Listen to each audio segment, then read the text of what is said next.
This is Ranu Khandelwal. Welcome to my channel Swadhyay Classroom. Today we will start a new chapter for class 8 civics chapter 4 Understanding Laws. जैसा कि आप पहले पढ़ चुके हैं, हमारे चैप्टर्स में हम अभी कॉन्स्टिट्यूशन से रिलेटेड चैप्टर्स को पढ़ रहे थे, तो उसी रिगार्डिंग हमारा नेक्स्ट चैप्टर आता है understanding laws. You may be familiar with some laws such as those that specify the age of marriage, the age at which a person can vote, and perhaps even the laws dealing with buying and selling of property. आप सभी पढ़ चुके हैं in laws के बारे में और आप इन सभी के बारे में जानते हैं. वो लॉज हमारी क्या है कि स्पेसिफाई एज है मैरिज के लिए, कुछ हमारी लॉ एज फिक्स की गई है. The age at which a person can vote, की वोट के लिए हमारी वोटिंग के लिए क्या एज है. और ऐसे ही कि प्रॉपर्टी को सेलिंग एंड बाइंग के लिए हमारी क्या डील्स होनी चाहिए. We know now that the parliament is in charge of making laws. हम ऐसा पहले भी पढ़ चुके हैं प्रीवियस चैप्टर में कि पार्लियामेंट हमारे जो मेकिंग लॉ है उनका चार्ज लेती है. Do these law apply to everyone, क्या ये सभी लॉ सभी पर अप्लाई होते हैं. How do new laws come into being, और जो नए लॉज बनते हैं वो कैसे आते हैं, काम में कैसे आते हैं. Could there be laws that are unpopular और कंट्रोवर्शियल, और कुछ लॉज हमारे जो अनपॉपुलर और कंट्रोवर्शियल मतलब जिनके लिए लोगों का एक कंट्रोवर्सी रहता है, क्या ऐसे लॉ भी हैं. What should be as citizen do under such circumstances, और ऐसी सर्कमटेंसेस में लॉज को लोगों को क्या करना चाहिए. आगे कंटिन्यू करते हुए हम पढ़ते हैं कि do laws apply to all, क्या जो भी हमारे लॉज हैं वो सभी पर अप्लाई होते हैं. आप ये सिचुएशन दिया हुआ है, a government official help his son go into hiding because his son has been given a 10 year jail sentence by a district court for a crime that he has committed. A government official, एक government officer अपने बेटे को छुपा देता है क्योंकि उसको 10 years jail की सजा मिली हुई है और ऐसे क्राइम के लिए जो उसने किया है. Do you think that the government official actions were right, क्या आप सोच सकते हैं कि गवर्नमेंट ऑफिसर का जो एक्शन था वो सही था. Should his son be exempt from the law just because his father is economically and politically powerful, क्या उसके ऊपर लॉ लागू नहीं होता क्योंकि उसके फादर इकोनॉमिकली और पॉलिटिकली पावरफुल हैं. The above is a clear case of the violation of law, ऐसा ऊपर वाले जो ये अबव जो हमने केस स्टडी किया, इससे क्लियर मेंशन हो रहा है कि यहाँ पे वायलेशन ऑफ लॉ, लॉ का नुकसान हो रहा है, या फिर हम वायलेशन मतलब कह सकते हैं हनन हो रहा है. As you read in unit first, member of constituent assembly were agreed there should be no arbitrary exercise of power in independent India.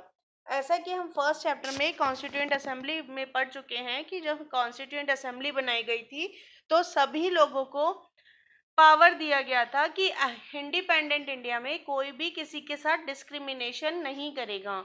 They therefore instituted several provision in the constitution that would establish the rule of law, और हमारे काफ़ी constitution में काफ़ी सारे provisions रखे गए और जिन प्रोविजंस के थ्रू हमारे इंडिया का जो लॉ है वो बनाए गए. The most important of these was that all persons in independent India are equal before the law. हमारे सबसे इम्पोर्टेंट जो चीज़ हमारे इंडिया में रखी गई है हमारे कॉन्स्टिट्यूशन में, वो ये है कि लॉ से भी पहले सभी लोग हमारे इंडिया के इंडिपेंडेंट हैं. The law can not discriminate between persons on the basis of their religion, caste और जेंडर. हमारे इंडिया का जो लॉ है वो किसी भी लोगों के बीच में किसी भी तरह से डिस्क्रिमिनेशन नहीं करता है. किस चीज़ को लेके, रिलीजन, धर्म, कास्ट मतलब उसकी जाति, और जेंडर मेल या फीमेल, किसी भी तरह से हमारा जो लॉज हैं वो लोगों के बीच में डिस्क्रिमिनेशन नहीं करते हैं. What the rule of law means is that all laws apply equally to all citizens of the country. हमारे यहाँ के जो लॉज हैं उनका मतलब ये है, क्या वो सभी लोगों पे इक्वली अप्लाई किए जाते हैं. No one can be above the law, और कोई भी लॉ से ऊपर नहीं है. Neither a government official nor a wealthy person nor even the president of country is above the law. हमारे इंडिया का कोई भी गवर्नमेंट ऑफिसर, कोई भी वेल्दी पर्सन, रिच पर्सन, यहाँ तक कि प्रेसिडेंट भी लॉज के ऊपर नहीं है. एनी क्राइम और violation of law has a specific punishment as well as a process through which the guilt of the person has to establish. But was it always like this?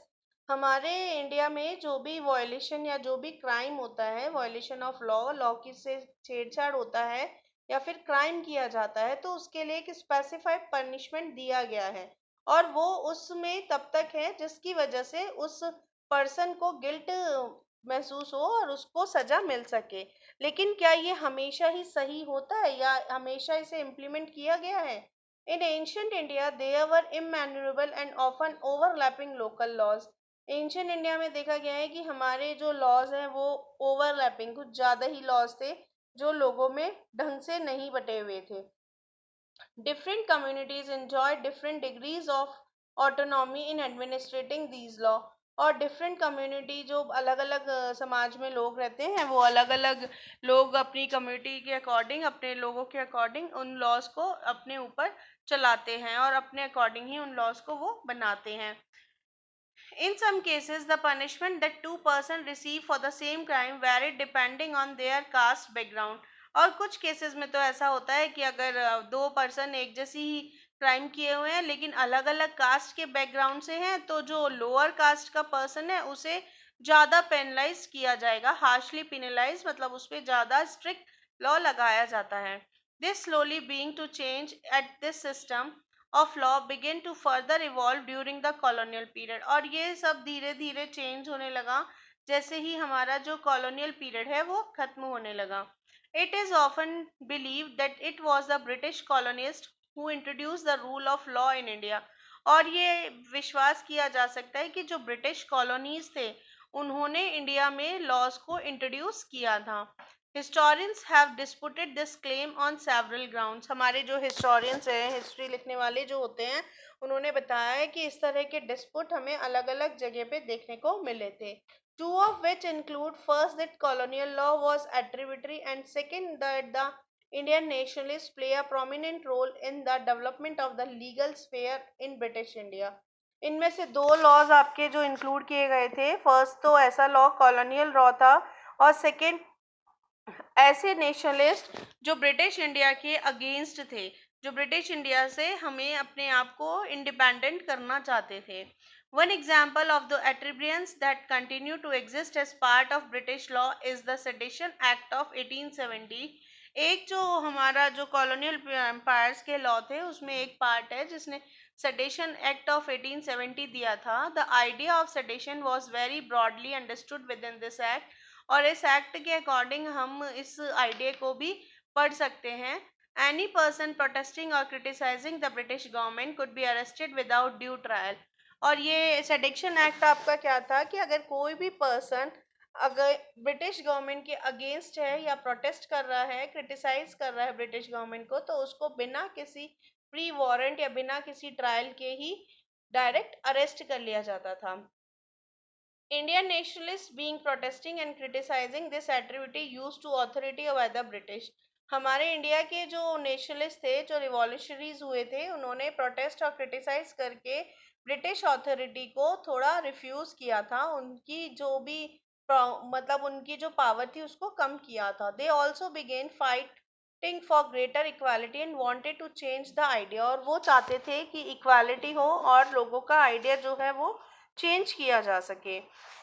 Of law from a set of rules that they were forced to obey to law as include idea of justice। और वो ऐसा law बनाना चाहते थे जिसको लोगों को force किया जाए ऑबे करने के लिए और उसमें जस्टिस का आइडिया हो। जस्टिस मतलब लोगों के एक दूसरे के प्रति इंसाफ हो सके, सबको पर्टिकुलर equal right मिल सके। By the end of the 19th century, the Indian legal profession also being emerging and demanding respect in colonial courts। जैसे जैसे 19th सेंचुरी का एंड होने लगा तो जो हमारे जो कॉलोनियल पीरियड्स हैं, कॉलोनियल कोर्ट्स थे, उन्होंने डिमांड करने लगे लीगल प्रोफेशंस की, मतलब वो अपना लीगल एडवाइजर्स को डिमांड करने लगे ताकि इक्वली लॉ सबके ऊपर दिया जा सके। They begin to use law to defend the legal rights of Indians. वो ऐसे लॉज चाहते थे ताकि इंडियंस के लीगल राइट्स को बचाया जा सके। इंडियन जजेस also being to play a greater role in making decision. और इंडिया के जो जजेस थे वो डिसीजन मेकिंग में एक बड़ा रोल प्ले कर सके।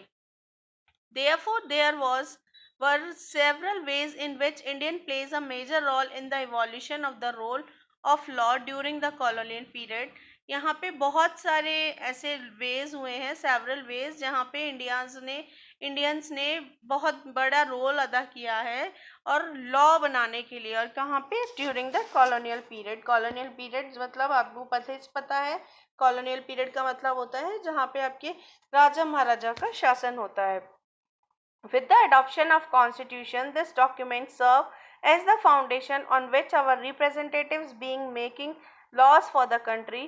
यहाँ पे कॉन्स्टिट्यूशन के अडॉप्ट करने के बाद एक डॉक्यूमेंट बनाया गया है और ये डॉक्यूमेंट उसका एक फाउंडेशन के रूप में है, जिसमें हमारे जितने भी रिप्रेजेंटेटिव्स होते हैं वो कंट्री के लिए लॉ बनाते हैं। Every year our representative pass several new law as well as amend existing ones। और हमारे जो रिप्रेजेंटेटिव्स हैं, आपने प्रीवियस चैप्टर में भी पढ़ा था कि हमारे रिप्रेजेंटेटिव्स हमारे लिए गवर्नमेंट चलाते हैं, तो उसी तरह से हमारे जो रिप्रेजेंटेटिव्स हैं वो नए नए लॉज हमारे लिए बनाते हैं और जो बने हुए लॉज हैं उनमें कुछ ना कुछ अमेंड करते रहते हैं, चेंजेस करते रहते हैं। In your class 6 book you read about the Hindu succession amendment act 2005। आपने अपनी क्लास 6 की बुक में पढ़ा था Hindu Succession Act 2005। According to this new law, son, daughter and their mothers can get an equal share of family property। और इस succession amendment act के through अगर किसी भी पर्सन के सन, बेटा, बेटी और इवन दैट उसकी मदर हैं तो उन्हीं सबको फैमिली प्रॉपर्टी में इक्वल शेयरिंग मिलती है। Similarly, new laws have been enacted to control pollution and provide employment। इसी तरह से कुछ नए लॉज भी हमारे कॉन्स्टिट्यूशन में बनाए गए जिसके थ्रू हमारे कंट्री की पॉल्यूशन और एम्प्लॉयमेंट को कंट्रोल किया जा सके और एम्प्लॉयमेंट लोगों को दिया जा सके। How do people come to think and propose that a new law is necessary. कैसे लोग इस चीज को जानते हैं और ये कैसे उन्हें पता चले कि ये इनके लिए, लोगों के लिए लॉस कितने इम्पोर्टेंट है। You will read more about this in the next section. और इस चीज के बारे में आप नेक्स्ट सेक्शन में पढ़ेंगे। So that's all for today class. I hope आप लोगों को समझ में आया होगा। If any query occurs, please message me and comment me in the comment section. Thank you. Have a nice day.